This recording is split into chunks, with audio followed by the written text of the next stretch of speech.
नमस्कार, मी ज्ञानदा कदम. जनता सहकारी bank limited प्रस्तुत माझा कट्ट्यावरती आपल्या सगळ्यांचं स्वागत. महानगरपालिका आणि त्याचबरोबर जिल्हा परिषदा निवडणुकांचं बिगुल वाजलेलं आहे. नुकत्याच नगर परिषदेच्या निवडणुका झाल्या. भाजपला, जो राज्यात सत्ताधारी पक्ष आहे, त्यांना घवघवीत यश मिळालं. हेच यश, हा जो करिश्मा आहे यशाचा, हाच करिश्मा आपल्याला पुढच्या निवडणुकांमध्येही कायम दिसणार का? आणि सगळ्यात महत्त्वाची बाब म्हणजे महाराष्ट्र जिंकण्याचा पण केलेल्या भाजपचे या निवडणुकीमध्ये त्यांचा मित्रपक्ष आणि सत्तेत सहभागी असलेला पक्ष शिवसेनेसोबत या निवडणुकीच्या दरम्यान नेमके कसे संबंध असणार आणि भाजपची स्ट्रॅटेजी काय आहे आगामी निवडणुकांसाठी, हे सगळं जाणून घेण्यासाठी भाजपचे प्रदेशाध्यक्ष रावसाहेब दानवे आज आपल्या कट्ट्यावरती आलेत. खूप खूप स्वागत माझा कट्ट्यावरती. रावसाहेब, तुमचा दुसरा कट्टा मागं जेव्हा तुम्ही आलात महाराष्ट्रात त्यावेळेला तुम्ही आला होतात, त्यावेळेला तुम्ही एकूण मुंबईमध्ये तितकेसे रुळलेले नव्हतात. तुम्ही थेट दिल्लीमध्ये जाऊन तिकडनं काम करून आला होतात. आता तुम्हाला येऊन बराच काळ झाला आहे. महाराष्ट्रामध्ये भाजप तुम्हाला अपेक्षित असेल त्या पद्धतीनं वाढतोय असं दिसतंय. पण आत्ता सगळ्यांचं जे लक्ष आहे ते अर्थातच मुंबई महापालिका आणि त्याच्याबरोबरच्या बाकीच्या महापालिकांमध्ये तुमचं आणि तुमच्या मित्रपक्षाचं नेमकं काय चाललं आहे, काय भानगड आहे? आत्तापर्यंत तुमच्या पक्षाचे बरेच नेते इथल्या महापालिकेच्या कारभारावर तोंडसूक घेत होते. आता एकदम परत युती म्हणून तुम्ही एकमेकांच्या गळ्यात गळे घालायला निघालेले आहात. नेमकं चाललेलं आहे काय युतीमध्ये? एकतर मला येऊन आता 2 वर्ष झालेत. 5 तारखेला माझ्या अध्यक्षीय कारकिर्दीला 2 वर्ष होतात. आणि या 2 वर्षामध्ये या राज्यामध्ये ज्या निवडणुका झाल्या त्या निवडणुकीचा ग्राफ जर आपण पाहिला तर मी अध्यक्ष झाल्या पहिली पोटनिवडणूक विधानसभेची झाली मुखेडला, नांदेड जिल्ह्यामध्ये. तर आमचे आमदार अचानकपणानं गेले आणि लगेचच पोटनिवडणूक झाली. ती पोटनिवडणूक भाजपनं जिंकली. त्यानंतर ठाणे जिल्ह्याचं विभाजन झालं आणि ठाणे जिल्ह्याच्या जिल्हा परिषदेच्या निवडणुका लागल्या. आमच्या मित्रपक्षाशी आमची युती नव्हती. आम्ही कोशिश केली युती करण्याची, युती झाली नाही. त्याही ठिकाणी पालघरला भारतीय जनता पार्टी जिंकली. संभाजीनगरला महापालिकेच्या निवडणुका झाल्या. याही निवडणुकीमध्ये भारतीय जनता पार्टीची संख्या पहिल्यापेक्षा वाढली आणि त्या ठिकाणी आम्ही मित्रपक्षाने आम्ही सत्तेमध्ये आलो. राज्यात नगरपंचायतीच्या निवडणुका झाल्या, ग्रामपंचायतीच्या निवडणुका झाल्या. ज्या ज्या निवडणुका या 2 वर्षाच्या कारकिर्दीत झाल्या त्या सर्व निवडणुकीमध्ये एक नवी मुंबईचा अपवाद वगळता आम्ही यश संपादन केलेलं आहे. आणि त्याच्यामुळं मला स्वतःला समाधान आहे की माझ्या 2 वर्षाच्या कारकिर्दीमध्ये मी आल्याच्या नंतर मी जरी मुंबईत रुळलो नाही असं वाटत असेल तरी आता मुंबई मला पाठ झाली, मला राज्य पाठ झालं. या राज्यातल्या 36 जिल्ह्यात मी जाऊन आलो. नुसतं गेलो नाही तर मुक्कामी जाऊन आलो. कार्यकर्त्यांशी गाठीभेटी घेतल्या. आणि तसा मी नवीन नव्हतो राज्याला. पण गेले 35 वर्ष आमदार, खासदार, सभापती अशा पदावर काम केलं असल्यामुळं आणि प्रदेश कार्यकारिणीवर मी वयाच्या 19व्या वर्षापासून काम करतो. त्यामुळे मला कार्यकर्ते नवीन नव्हते, पक्ष नवीन नव्हता. माझ्या अगोदर आता बरोबरची किंवा माझ्या अगोदरची फळी आता पक्षात आहे नाही. भाऊसाहेब फुंडकर जर सोडले आत्ता तर या मंत्रिमंडळातल्या सिनियरपैकी मी एक आहे. मी मंत्री नाही आहे पण मी सिनियर आहे. आणि त्यामुळं मला पक्ष नवीन नव्हता, मला मुंबई नवीन नव्हती आणि मला ग्रामीण भाग बी नवीन नव्हता. पण हे यश जे आत्ता आम्हाला मिळालं याचा कारण असं आहे की पक्षाची आता वाढ झालेली आहे. ग्रास रूटला पक्ष जाऊन पोहोचलेला आहे आणि त्याच्यामुळं आम्ही या निवडणुका जिंकलो. राहिला प्रश्न, गेले अनेक वर्ष आम्ही शिवसेना एकत्र लढलो, 30-35 वर्ष एकत्र लढलो. बाळासाहेब होते, प्रमोदजी होते, गोपीनाथराव होते, यांनी ही युती घडून आणली. अर्थात ज्या ठिकाणी ते निवडणुका लढले त्या ठिकाणी शिवसेनेचं प्राबल्य आहे आणि ज्या ठिकाणी भाजप लढलं त्या ठिकाणी भाजपचं प्राबल्य आहे. मधला एक काळ बदलला आहे. आता लोकसभा एकत्र लढलो, विधानसभा वेगळ्या लढलो. वेगळ्या लढल्याच्या नंतर मात्र आत्ता कार्यकर्ते त्यांच्याही सगळ्या ठिकाणी आणि आमच्याही सगळ्या ठिकाणी उत्सुक आहेत निवडणुका लढायला. आणि त्यामुळं या नगरपालिकांच्या 212 निवडणुका ज्या झाल्या त्या निवडणुकीमध्ये शेवटपर्यंत आम्ही कोशिश केली की युती व्हावं. पण असं आहे की त्यांची भूमिका होती की युती करसाल तर साऱ्या महाराष्ट्रात एकदा करा. आमची भूमिका होती की त्या जिल्हा लेवलला युती करावं आणि त्या युनिटला आम्ही अधिकार देऊन टाकले.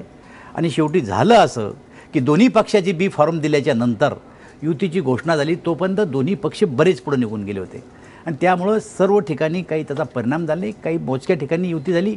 पण या परिस्थितीत सुद्धा आम्ही यश संपादन केलं आहे. सगळ्यांना उत्सुकता जी आहे जाणून घ्यायची की आता मुंबई महापालिकेमध्ये तुम्ही नेमकं काय करणार आहात? तुम्ही आणि शिवसेना एकत्र लढणार आहात का जे विधानसभेमध्ये झालं तसंच आम्हाला बघायला मिळणार आहे? असं आहे, आमची भूमिका स्पष्ट आहे.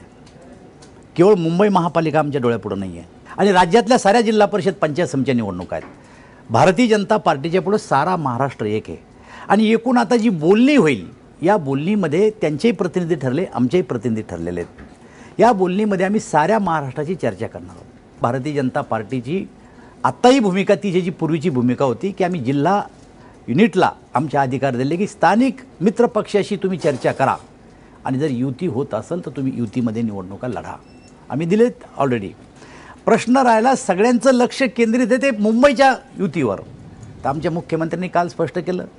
त्या अगोदर मी मुख्यमंत्री आणि आमचे मुंबईतले काही सहकारी बसलो. आम्ही आमची भूमिका स्पष्ट केली की काही मुद्दे आहेत आमचे, काही मुद्दे आहेत त्यांचे.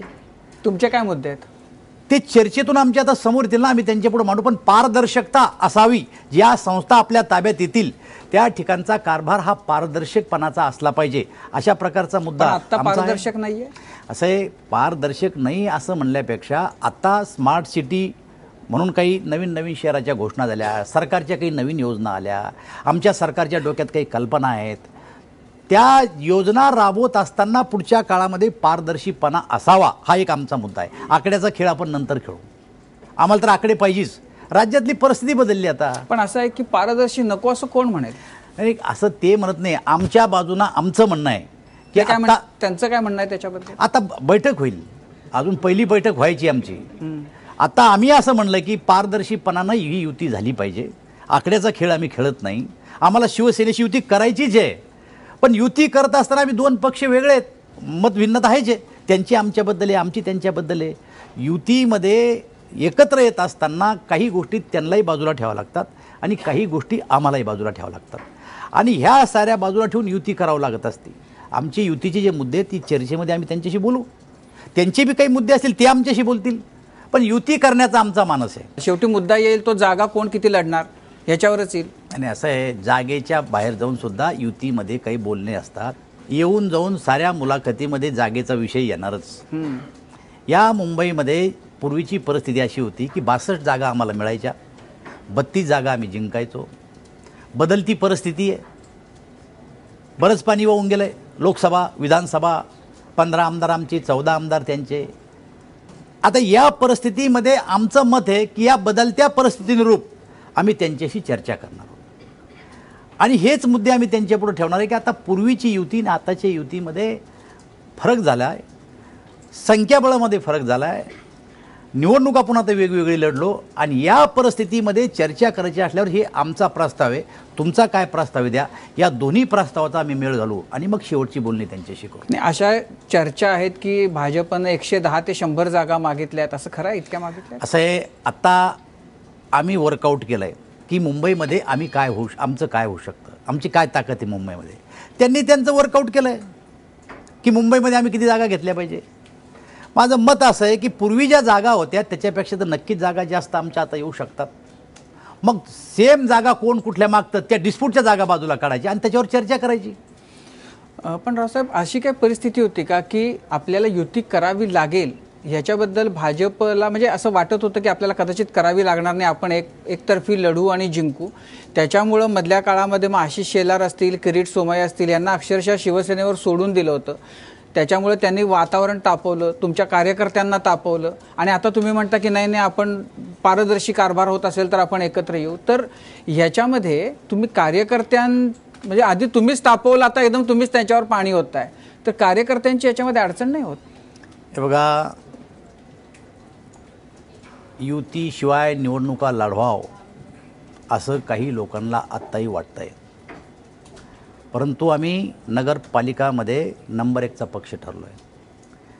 त्या पूर्वीच्या निवडणुका आम्ही युतीशिवाय सुद्धा लढलो. पालघरची जिल्हा परिषदचं उदाहरण दिलं मी तुम्हाला. युती नव्हती, आम्ही वेगळे लढलो. कल्याण डोंबिवलीचे इलेक्शन तुमच्या डोळ्यासमोर आम्ही 9 होतो, 42वर जाऊन पोहोचलो. आता युती असावी असं आमचं मत आहे. आम्ही जिंकलेलो असलो तरी आमच्यामध्ये घमेंड नाही आली की आम्ही आता जिंकत चाललो, आम्ही देश जिंकला, आम्ही राज्य जिंकलं आहे, आम्ही नगरपरिषद जिंकल्या, आता आम्ही कोणाला येऊ देणार नाही सोबत, असं आमचं म्हणणं नाही आहे. याही उपर आमची भूमिका ही आहे की आमचा मित्रपक्ष गेले 25-30 वर्ष आम्ही एकत्र निवडणुका लढतो.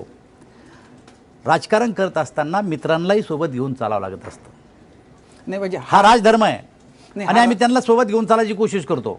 नाही, हा राजधर्म आहे, उदात्त भूमिका आहे का अशी चर्चा आहे की काही सर्वे आले ज्याच्यामध्ये या निवडणुकीमध्ये काँग्रेसच्या जागा जास्त वाढतील आणि भाजप शिवसेनेला जितक्या कल्याण पॅटर्न जर करायचा असेल तर तसे अवघड होऊ शकेल अशा पद्धतीचे रिपोर्ट आले, म्हणून आता भाजपला शेवटच्या टप्प्यावर असं वाटायला लागलं की आपण युती केली पाहिजे? असं मुळीच भाजपला वाटत नाही. सर्वेमध्ये कुठेही भाजपच्या जागा कमी दाखवल्या नाही, ना तर जिल्हा परिषदेमध्ये, ना तर मुंबई महापालिकेमध्ये, ना तर नाशिकमध्ये, ना तर पुण्यात पिंपरी चिंचवडमध्ये. आमचा सर्वे कम्फर्ट आहे. म्हणजे तुमचा सर्वे काय सांगतो? तुम्ही महापालिका एखादी जिंकाल? मी म्हणतो की आमचा जो सर्वे आहे या सर्वेनुसार भारतीय जनता पार्टीला एकट्यातही निवडणूक लढायला काहीही अडचण नाही. पण आम्ही आता मागच्या निवडणुका जिंकलो, या राज्यातल्या लोकांना असं वाटतं की त्यांचा आणि आमचा मतदार जो आहे तो कॉमन आहे. त्या मतदाराला असं वाटतं की कोण जास्त हट्टी आहे, कोण ही युती तोडतो, का ही युती तोडतात. आमच्यापेक्षा मतदाराला चिंता आहे. आमची चिंता सोडा, आम्ही मतदाराची चिंता करतो की त्यांच्या भावना जपल्या गेल्या पाहिजे आम्हाला. आणि म्हणून त्यांच्या भावना जपवा, लोकांची इच्छा आहे, लोकांची मनस्थिती यांनी युती करावं.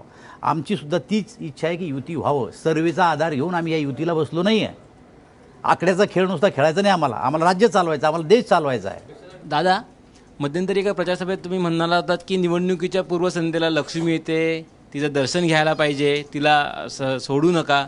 त्या लक्ष्मीचं नेमकं स्वरूप आम्हाला समजून घ्यायचं आहे. अहो, असं आहे, लक्ष्मीचं नाव काही हे निवडणुकीतच घेतलं जातं असं नाही आहे. प्रत्येकाची एक वेगळी भाषा असते. आता मी ग्रामीण भागातला नेता आहे, माझी भाषा त्याच लोकांना कळू जाणे, तुम्हाला त्या भाषेत समजून सांगणं मला अवघड आहे. पण तुम्हाला सांगतो की राजकारणामध्ये कार्यकर्त्यांना जिंकण्याची भाषा वापरावी लागती. लक्ष्मी याचा अर्थ आम्ही रोज रोज लक्ष्मीचा उल्लेख करतोच एरवी. आता निवडणुकीत केला आणि ज्यांचा पराभव आम्ही केला ते लक्ष्मीला पैशालाच लक्ष्मी समजतात. पण माझं मत आहे की निवडणूक आयोगानं माझ्यावर आता केस दाखल केली, कोर्टात जे होईल ती होईल.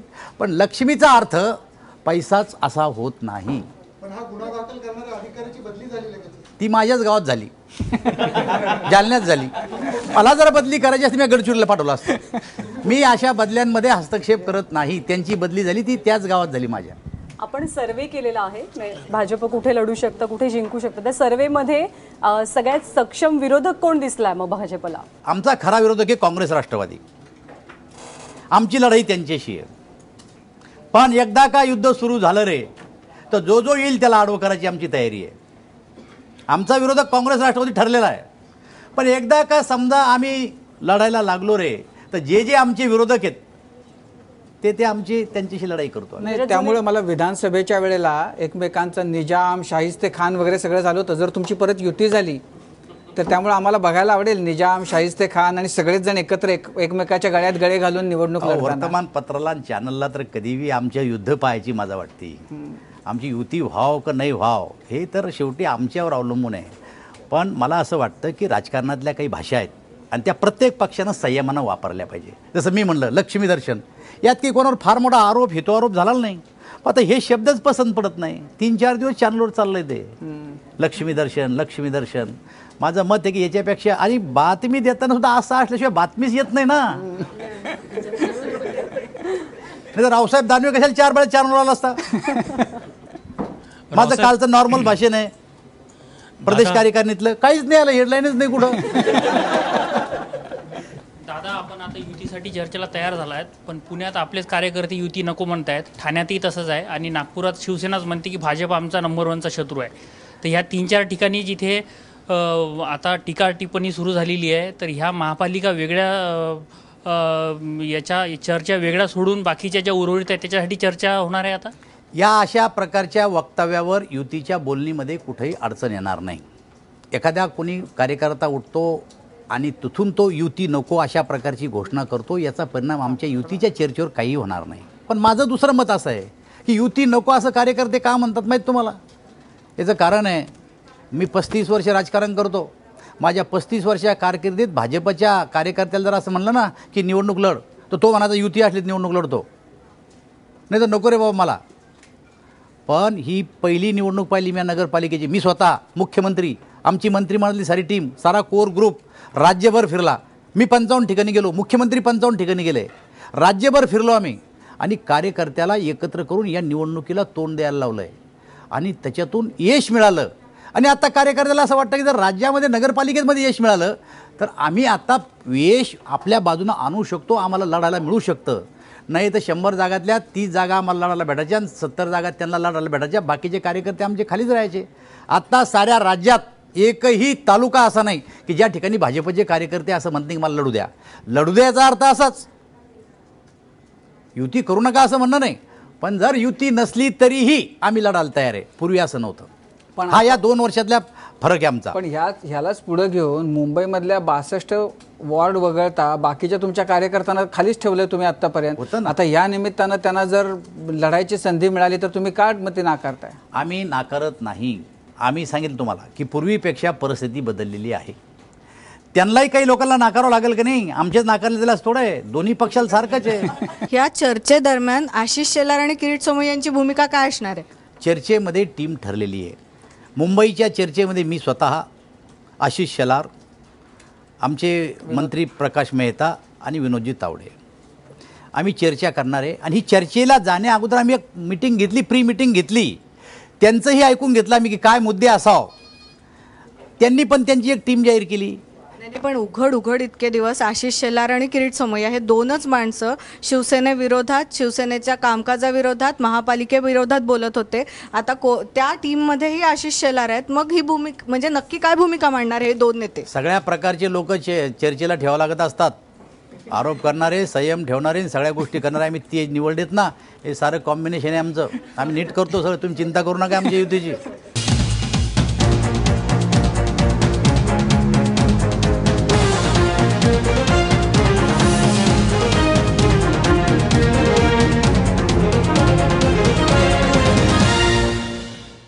ब्रेकनंतर जनता सहकारी बँक लिमिटेड प्रस्तुत माझा कट्ट्यावरती आपल्या सगळ्यांचं पुन्हा एकदा स्वागत. महापालिका आणि जिल्हा परिषद निवडणुकांच्या पार्श्वभूमीवर भाजपचे प्रदेशाध्यक्ष रावसाहेब दानवे आज आपल्या कट्ट्यावर आले. रावसाहेब, तुम्ही आता म्हणालात की तुम्ही चिंता करू नका, पण महाराष्ट्रात आता एक असा जोक फिरतोय की बीजेपीच्या कार्यालयासमोरून जाऊ नका, पक्षात ओढून घेतात आणि प्रवेश करून घेतात. मी आता कुठल्याही गुंडाला तुम्ही ठेवलं नाही पक्षात तुम्हाला प्रवेश द्यायचा. लक्षात नाही आलं, अशी परिस्थिती भाजपची. पाणी येणार असला ना तर आपल्यापेक्षा प्राण्याला लवकर कळतंय, मुंग्यांना लवकर कळतंय. त्या कोपऱ्यात साखर ठेवा, तिकडची मुंगी तिकडे जाते बरोबर. अहो, जो पक्ष जिंकणार आहे, सत्तेत येणार आहे, लोकांना कळतं मी कोण्या पक्षात जाऊ म्हणून. म्हणून भाजपच्या ऐका तुम्ही, ते तसे नाही जात, ते मुद्दाम फिरते. आम्हाला कोणी बोलवतं का? आमच्या पक्षाच्या दारापुढून मुद्दाम फिरते, आम्हाला कोणी बोलवतंय का? आणि अशी स्थिती आहे. मी एका पक्ष प्रवेशाला गेलो होतो, एवढे पक्ष प्रवेश झाले तर कधी कधी रुमाल संपले तर एकानं माझ्याच गळ्यातला रुमाल ओढून घेतला आणि त्याच्या गळ्यात घालून घेतला. ही स्थिती भाजपची. असं नका समजू का मी कोणाला बळजबरी आणून राहिलो. विठ्ठल शेलारांना जो रुमाल घातला तो ओढून घेतला होता का त्यांनी? असं आहे, हा मॉब आहे. हा मॉब पक्ष प्रवेशाला आला आणि त्यात एखादा विठ्ठल घुसला. काय करणार आहे हो तुम्ही? आता माझे फोटो आहेत. आता माझा फोटो जर 100 लोक मला रोज भेटतात, आता सेल्फीमुळे तर काय 80% वेळ आमचा त्या फोटोतच जातो. पेट्रोल पंपावर उतरू शकत नाही, हॉटेलमध्ये चहा पिऊ शकत नाही. कोणी आलं का असं दाबताय आमच्या पुढं? करायचं का? आता एखाद्या पेट्रोल पंपावर एखाद्या फोटो काढा, तो चोर आहे, काय करणार आहे मला सांगा? आम्ही फोटो नाही काढू देतात कोणाला. बरं, ते पप्पू तो जो विठ्ठल आहे, नाही, तो कुठेतरी गर्दीत आला असाव, तो गुन्हेगार असेल तर मी तुम्हाला सांगतो ना, त्याला तिकीट देणार ना, त्याला पक्षात पद देणार, आम्ही ठेवणार नाही. पण ते पप्पू आणि गोलप आणि गुंडाला श्याम शिंदेंना- आमच्याकडे प्रवेश नाही. रावसाहेब, पप्पू गोलप आणि श्याम शिंदेंना मुख्यमंत्र्यांनी तिथं मुख्यमंत्री कार्यालयात प्रवेश दिला, त्यांच्या तिथं तर त्यांनी ओढून नाही घेतला, त्यांनी घातला असं दिसत होतं. साहेब, हे काय असतंय, मी सांगितलं ना तुम्हाला की सत्तेच्या भोवती फिरणारं एक जे वर्तुळ आहे आणि जे काही लोक आहेत ते जीवनच जगू शकत नाही. कोणाचा ना कोणा सहारा करून, कोणाच्या तरी मागून शर्टाला धरून ते आपले येतात आणि गळ्यात घालून घेतात. हो, माझा रुमाल गेला तर अजून मला रुमाल द्यावं. नाशिकमध्ये पवन पवार, मी तुम्हाला सिरियसली हा प्रश्न विचारतोय, महाराष्ट्रातल्या जनतेला हा खूप सिरियस प्रश्न पडलेला आहे की भाजप ही दुसरी एनसीपी व्हायला लागली आहे का? तुम्ही ज्यांच्यावर गुंडगिरीचे आरोप करत होता, जी कालपर्यंत लोक एनसीपी सोबत होती, ती सगळी लोक आता जे सगळे गुंड ज्यांच्यावर खंडणी, हत्या आणि अशा प्रकारचे गंभीर गुन्हे दाखल आहेत, ते सगळे राष्ट्रवादीच्या बाजूला असणारी जी लोक आहेत ते आता तुमच्या बाजूला दिसू लागलेली, तुमच्या आजूबाजूला दिसू लागली. मी एक सांगतो, लक्षात घ्या, आमच्याकडे येणाऱ्या गुंडांची यादी बी माझ्याकडे आहेत. किती गुंड आम्ही घेत नाहीत. नाव सांगणं चालणार नाही, चांगलं नाही चॅनलवर सांगणं, पण एखादा चांगला माणूस घेत असताना त्याच्याबरोबर असा जरी एखादा येतो, आता तो काही त्याच्या पक्ष प्रवेशासाठी तो कार्यक्रम ठेवलेला नसतो. एखाद्या प्रतिष्ठित माणसाचा पक्ष प्रवेश आहे, त्याच्या संग त्याचे 4 कार्यकर्ते आहेत, अशा त्याचा प्रवेश होऊन जातो. पण गुंड आहे आणि याला प्रवेश दिला असं होतच नाही भाजपमध्ये. नाही, बरोबर तुम्ही म्हणताय ते बरोबर असेल कदाचित, पण आज तागायत त्यातल्या एकाही म्हणजे ज्यांच्यावरती हे आरोप आहेत खंडणीचे किंवा हत्या किंवा हत्येच्या प्रयत्नाचे गुन्हे, त्यातल्या एकालाही तुम्ही बाहेर पण काढलं नाही ना, त्याच्यामुळे संशय निर्माण झाला. नाशिकमधली तुम्ही विषय त्याला बाहेर काढलाय. मी सांगितलं इथून निवडणुकीमध्ये तो निवडणुकीत आला आणि निवडून आमची माणसं तर निवडून आलेच, त्याच्यानंतर त्या नाशिकच्या घेतलेल्या गुंडाला आम्ही बाहेर काढलं आहे.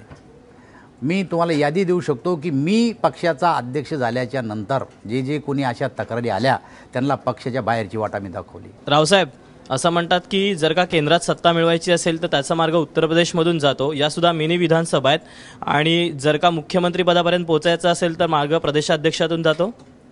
असं आहे, भारतीय जनता पार्टीमध्ये संघटनेला फार मोठं महत्त्व आहे. पक्षानं आदेश दिल्यामुळं मी केंद्रातलं मंत्रिपद सोडून इथं आलो आहे. हा रस्ता नाही आहे. किती उदाहरण दाखवू तुम्हाला की जे पक्षाचे अध्यक्ष झाले ते मंत्री नाही झाले, नंतर खासदार बी नाही राहिले, नंतर आमदार बी नाही राहिले. किती दाखवू तुम्हाला उदाहरणं मी असे.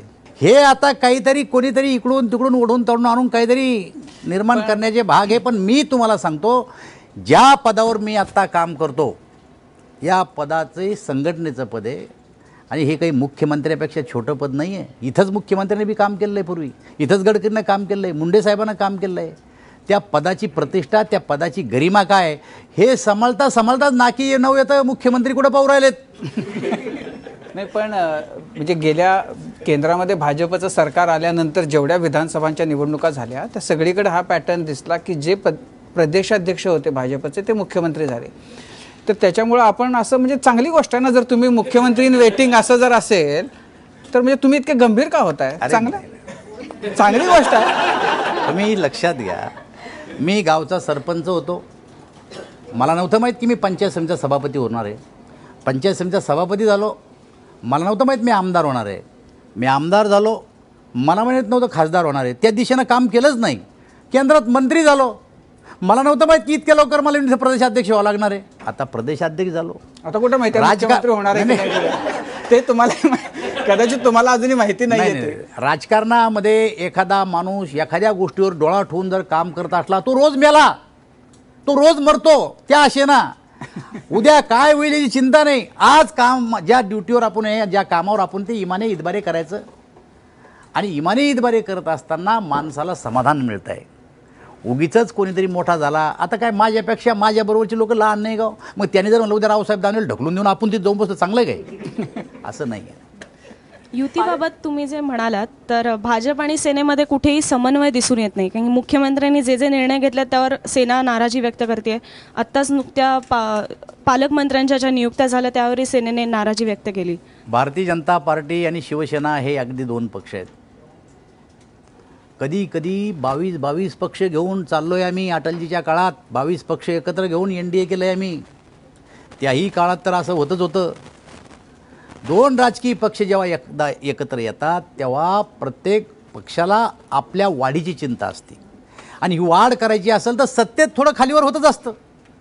आणि त्याच्यामुळं पालकमंत्री बदलणं, कोणाला मंत्री करणं, त्या मंत्रिमंडळातून काढून टाकणं हा पूर्णपणानं मुख्यमंत्र्याचा अधिकार आहे, आणि त्यांनी तो अधिकार वापरला. मग वापरलेल्या अधिकावर जर एखाद्या सेनेच्या माणसानं म्हटलं की हे असं नाही व्हायला पाहिजे होतं, ते झालं मिटलं. पुन्हा त्याच्यानंतर काही प्रतिक्रिया नाही शिवसेनेची, नॉर्मल दुसऱ्या दिवशी आम्ही.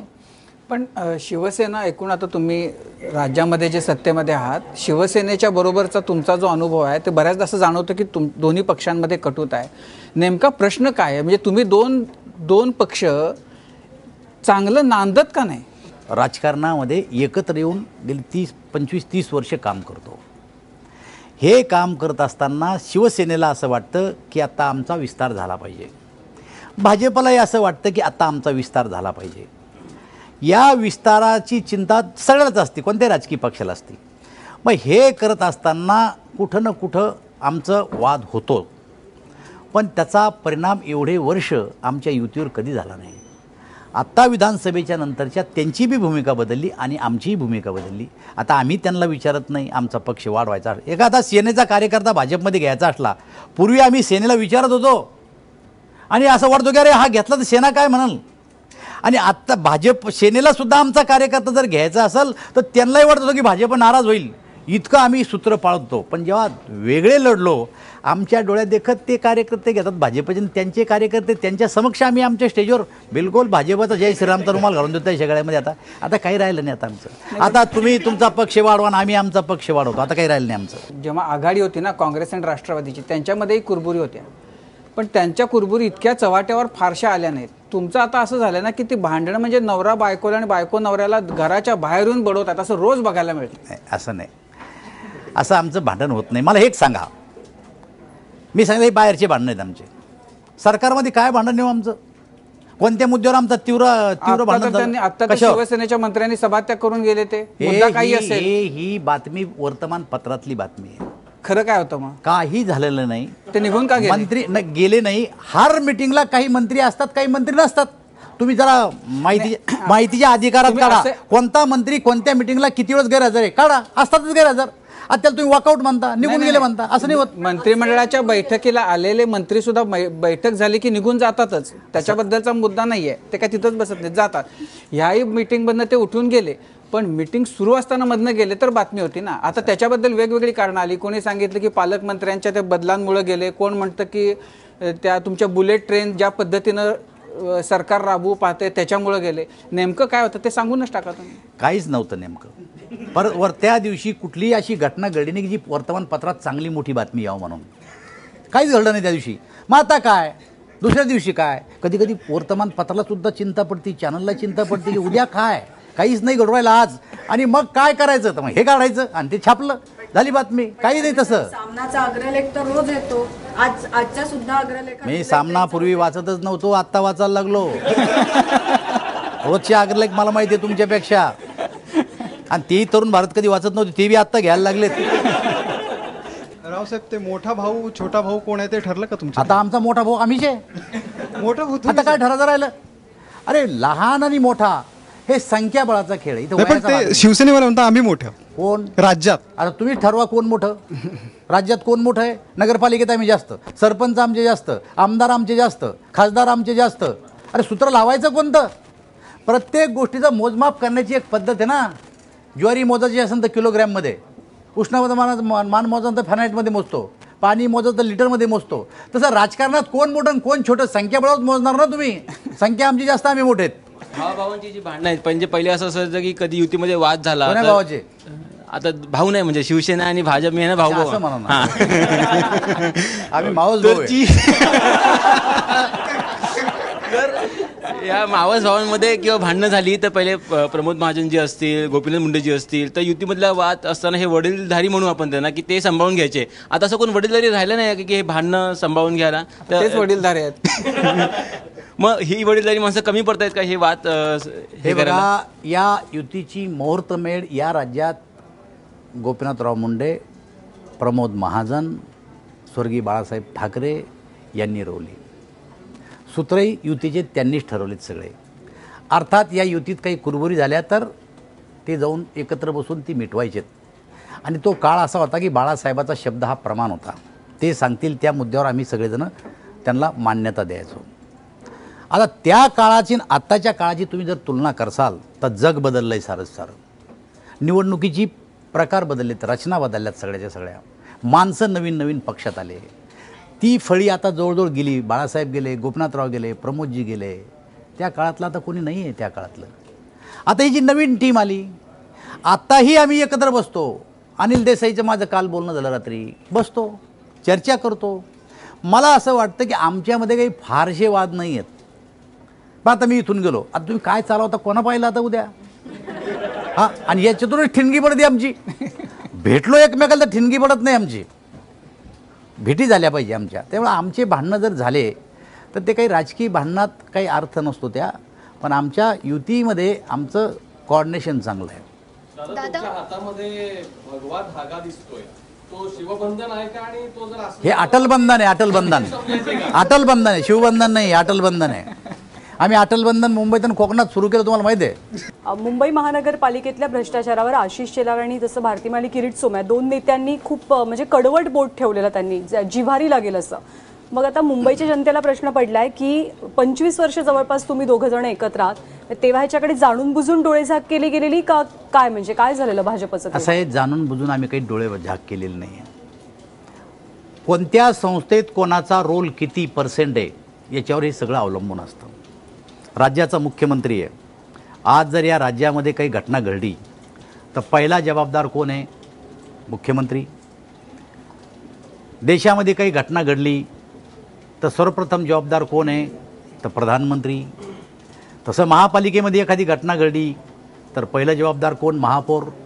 जिल्हा परिषदेत एखादी घटना घडली तर जबाबदार कोण? जिल्हा परिषदेचा अध्यक्ष. त्यांचा रोल मुख्य रोल असतो ना.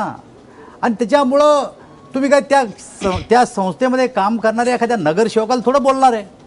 एखादी घटना घडली त्याच्यावर आम्ही प्रतिक्रिया दिली. पण सत्तेत तुम्ही होतात तेव्हा. होतो ना. मग आम्ही आताही शिवसेना सत्तेत आहे ना.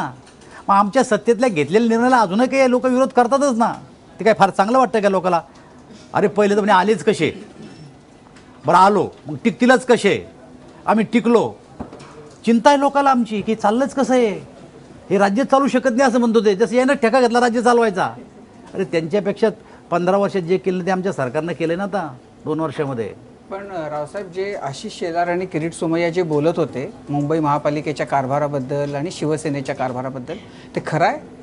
मी तुम्हाला सांगतो की म्हणजे त्यामध्ये खरंच शिवसेना खूप भ्रष्ट मार्ग त्यांनी अवलंबलेला आहे? नाही, माझं मत असं आहे की शिवसेनेनी किंवा महापालिकेने जे कामं केले त्या कामावर त्यांनी केलेलं मत व्यक्त केलेलं ते मत आहे.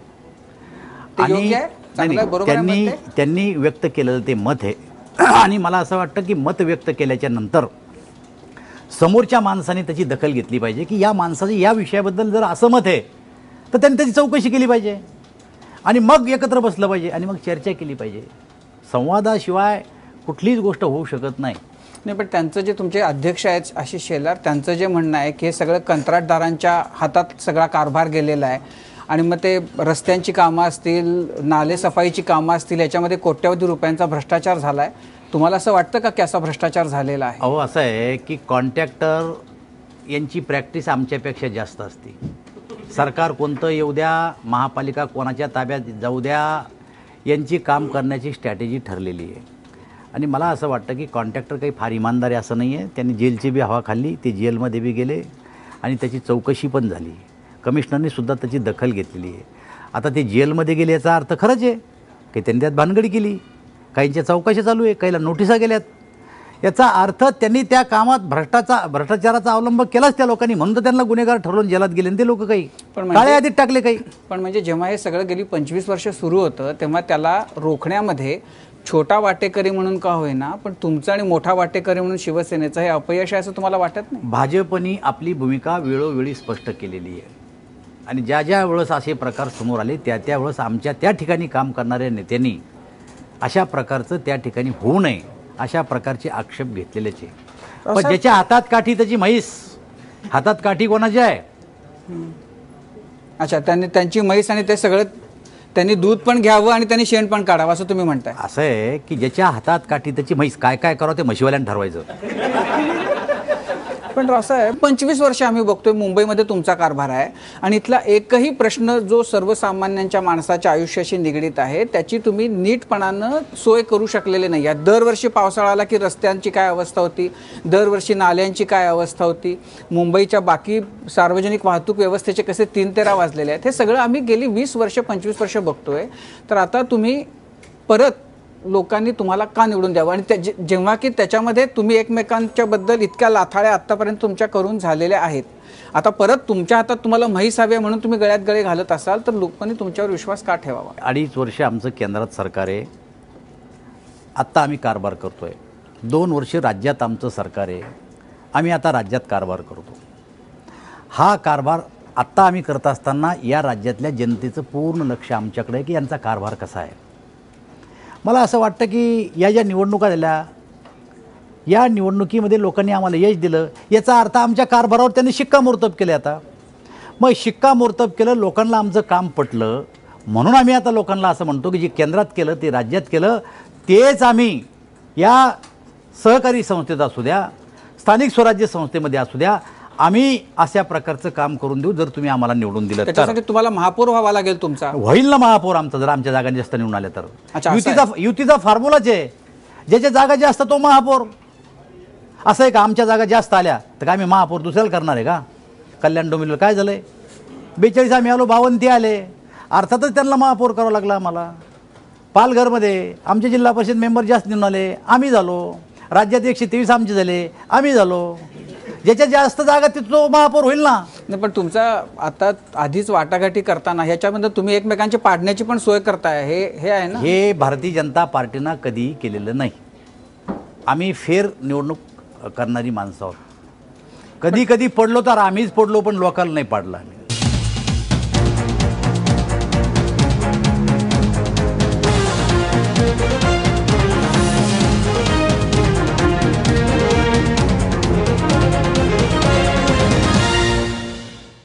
ब्रेक नंतर जनता सहकारी बँक लिमिटेड प्रस्तुत माझा कट्ट्यावरती आपल्या सगळ्यांचं पुन्हा एकदा स्वागत. महापालिका आणि जिल्हा परिषद निवडणुकांच्या पार्श्वभूमीवर भाजपचे प्रदेशाध्यक्ष रावसाहेब दानवे आज आपल्या कट्ट्यावर आले. तुमचं जे काय वाटाघाटी चर्चा वगैरे आहेत त्याच्यामध्ये महापौर पद हा चर्चेचा विषय आहे. भारतीय जनता पार्टी ही लोकशाही मानणारी पार्टी आहे. आम्ही तर कोणी फेस पुढं करणार नाही, घ्या आमचा महापौर पदाचा उमेदवार. आम्ही पहिल्यांदा निवडणूक लढणार आणि मुद्दा येईल तो शेवटी की ज्याच्यात जास्त जागा निवडून येतील तो महापौर होईल. पण युतीचा मुद्दा हा चर्चेचा होऊ शकत नाही. नाही म्हणजे हा हे बाळासाहेब ठाकरेंनी, प्रमोद महाजननी त्यांनी जेव्हा ठरवलं ना तेव्हाच असं ठरलेलं आहे. आता काय नव्हे ना, काही गोष्टी बदलावं लागतील, काही गोष्टी तशाच ठेवावं लागतील. नाही, तुमच्यासाठी ज्याच्या जागा जास्त निवडून येतील तो महापौर हे सोयीचं आहे का 2.5 वर्ष तुमचा महापौर, 2.5 वर्ष शिवसेनेचा महापौर हे तुमच्या सोयीचं? हेही होऊ शकतं. आणि आता आहे असं, आता संभाजीनगरला आत्ता आमचा महापौर आहे, जागेमध्ये 4-5 जागेचा फरक आहे. ती जी चर्चा आहे, ती जी बोलणी आहे ती आम्ही आमच्या लेवलला नंतर करू, पण तो विषय आता चर्चेचा मुळीच नाही. या सगळ्यामध्ये राज ठाकरेंना एक प्रश्न पडतो, ते सारखे विचारत पण असतात की नगरपालिकांच्या निवडणुकांमध्ये नोटाबंदीचा काळ होता, पैशाच्या जोरावरती भाजपनं निवडणुका जिंकल्यात, तर या काळात भाजपकडे पैसा आला कुठून? चूक सांगितलंय तुम्हाला कोणातरी आहे. कार्यकर्त्यांच्या जोरावर निवडणुका जिंकलो आम्ही, पैशाचे नाही आहे. आम्ही राजकारणातले लोकपती आहे, लखपती नाही आहे. आम्ही लोकपती आहे आणि पैशावर निवडणुका जिंकल्या जात नाही. तर टाटा, बिर्ला, मफतलाल, गरवारे हे अगोदरच प्रधानमंत्री होऊन बसले असते. चहा ऐकणारा प्रधानमंत्री नसता झाला या देशातला. पुढं पैशावाला आहे, काय पैसे होते चहा ऐकणारा माणूस प्रधानमंत्री झाला. टाटा काऊन नेऊ शकला? काय टाटाला वाटत नाही का मला प्रधानमंत्री व्हावं? पण आकड्याचा खेळ, आकडे नाही आणू शकत तो. रावसाहेब, राज ठाकरे तुमच्यावरती एक त्यांनी वैयक्तिक टीका केली. काय मी नाही पाहिजे की मोदींच्या चेहऱ्याकडे बघून लोक मत देतात, दानवेंकडे बघून कोणी मत देणार नाही. त्यांना चांगली सुबुद्धी सुचली. माझ्या चेहऱ्याकडे बघून थोडं मत दिलं लोकांना आणि मला निवडून दिलं का? माझ्या चेहऱ्याकडे बघून निवडून दिलं का? मी फार गोरा आहे, उंच आहे, पुरा आहे, असं आहे का काही? नेता कसा असावा, नेत्यालाच पाहून लोक मतं देतात. हुशार माणूस आहे, चांगलं समजलं. दादा, एकनाथ खडसेंचा राजकीय पुनर्जन्म होईल असं वाटतंय का? हे बघा, एकनाथ खडसे भारतीय जनता पार्टीचे ज्येष्ठ नेते आहेत. त्यांचा योग्य तो सन्मान आताही होतो. राजकारणामध्ये अनेक घटना घडतात, त्यापैकी एक एकनाथ खडसेची घटना आहे. भविष्यामध्ये होऊ शकतो त्यांच्यावर असलेल्या आरोपातून ते जर बरी झाले तर. दादा, ते शिवस्मारकाचं जे काय आता सध्याला चालू आहे, शिवस्मारक आपण 3600 कोटी रुपये देऊन उभं करतोय, खर्च तेवढा येणार आहे. आणि एकीकडं गड किल्ल्यांची परिस्थिती अशी आहे की ते गड किल्ले आता म्हणजे पडायला आलेले आहेत. तर तिथं काही केलं जात नाही, तर ते करण्यासाठी काय केलं जाईल पुढं? असं आहे की शिवस्मारक व्हावं ही या राज्यातल्या जनतेची इच्छा आहे. खरं तर आमच्या पुढं प्रस्ताव असा आला होता की या शिवस्मारकासाठी लागणारा जो पैसा आहे हा पैसा जनतेतून उभा झाला पाहिजे, गावागावातून त्याला पैसे आले पाहिजे आणि तो पैसा एकत्र करून हे शिवस्मारक झालं पाहिजे, असाही प्रस्ताव आमच्या पुढं आला होता.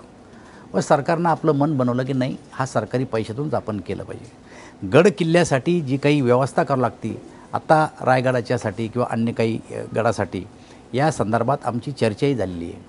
आम्ही आता जे राजे बोलवले होते यामधल्या काळामध्ये, मला असं वाटतं सरकार त्याच्यासाठी पुरेशी तरतूद करणारे पुढच्या काळामध्ये या गड किल्ल्यासाठी सुद्धा निधी उपलब्ध करू. दानवे साहेब, तुम्ही आत्ता म्हणालात की राज ठाकरे हुशार माणूस आहे, तर तुम्ही त्यांच्याकडे युतीचा प्रस्ताव का ठेवत नाही? किंवा शिवसेनेशी वाद घालण्यापेक्षा दुसरा कुठला पर्याय तुम्हाला वाटतो का युतीसाठी? जे आहे तीच तर नीट नाही चाललं अजून. आणखीन एक सामील करून घ्यायचा म्हणजे देशभर वाद वाढून घ्यायचा पुन्हा. रावसाहेब, सध्याचा सगळ्यात जास्त चर्चेला जाणारा मुद्दा हा जात आहे. त्याचा तुम्हाला वाटतं की सध्याचं जे वातावरण आहे राज्यामध्ये त्याचा काहीतरी परिणाम, विपरीत परिणाम हा भाजपला किंवा सत्ताधाऱ्यांना भोगावा लागेल? मला असं वाटतं की या निवडणुकीमध्ये जातीचा काही फार परिणाम होणार नाही आणि अशी कोशिश काही समाज घटक करत असतात. माणसाचं डोकं नीट असलं पाहिजे, माइंडसेट झालेला असला पाहिजे. पहिल्यांदा भारतीय जनता पार्टीनं आपल्या प्रदेश कार्यकारिणीमध्ये मुंबईच्या मी अध्यक्ष असताना ठराव मांडला की मराठ्याला आरक्षण दिलंच पाहिजे. याचा अर्थ भाजपची भूमिका आता स्पष्ट आहे. भारतीय जनता पार्टीच्या प्रदेश कार्यकारिणीमध्ये ठराव होतो मराठ्याला आरक्षण द्या, याचा अर्थ भारतीय जनता पार्टीची भूमिका आम्हाला द्यायची. सरकारनं आता कोर्टामध्ये अफिडेव्हिट दिलं आणि मुख्यमंत्र्यांनी सुद्धा सांगितलं की मराठ्यांना आरक्षण द्यावं या मताचं सरकार आहे. पण पक्षाची आणि सरकारची मिळून भूमिका ही आहे, मराठ्याला आरक्षण देत असताना कोणाचं आरक्षण काढून कोणाला द्यायचं नाही आहे. तर आता 2011चं जे सेन्सेस झालं त्याची जी आकडेवारी आली ती सगळी जुळवाजुळव करून आम्ही आता कोर्टामध्ये दिली. आता या मोर्चाच्या पार्श्वभूमीवर झालेल्या ह्या निवडणुका आहे. या निवडणुकीमध्ये सर्व राजकीय पक्षाला धास्ती होती की याचा फटका कोणाला बसल. राष्ट्रवादीला धास्ती होती, शिवसेनेला धास्ती होती, भाजपला धास्ती होती की एवढाले मोर्चे निघले लाखोचे, कोण फटका खाली याच्यात. पण आम्ही त्याच्यातून सही सलामत बाहेर आलो. त्याचं कारण आहे पहिल्या दिवसापासून आमची भूमिका ही मराठ्यांना आरक्षण द्यावं या बाजूचीच होती भाजपची. पण आम्हाला नुकसान नाही झालं. आता आकडे सांगतील तुम्हाला नुकसान कोणाच झालं या निवडणुकीत. सबका साथ सबका विकास जे आमच्या प्रधानमंत्र्यांनी सांगितलं ना, त्या सूत्राप्रमाणे राज्यातला देशातला कारभार चालला. म्हणून गर्दी आमच्या कार्यालयापुढे. रावसाहेब, तुम्ही मागापासून नगरपालिका निवडणुकांचं यश हे सांगताय, तुम्हाला 5पासून तुम्ही 55पर्यंत पोचला वगैरे, हे तुम्ही 10 पट तुमचा प्रभाव वाढला, तुम्हाला लोकांनी ॲक्सेप्ट केलं, नोटाबंदीचा परिणाम झाला नाही, हे सगळं सांगताय. पण 125 आमदार असताना फक्त 55 नगराध्यक्ष, हे यश आहे? असं आहे, मी आपल्याला सांगितलं एक गोष्ट लक्षात घ्या. मराठवाड्यामध्ये विधानसभेच्या जागा आम्ही 30 वर्षात किती लढल्या हो? एकदा कधी लढलो 18 आणि कधी लढलो 16 किंवा 18.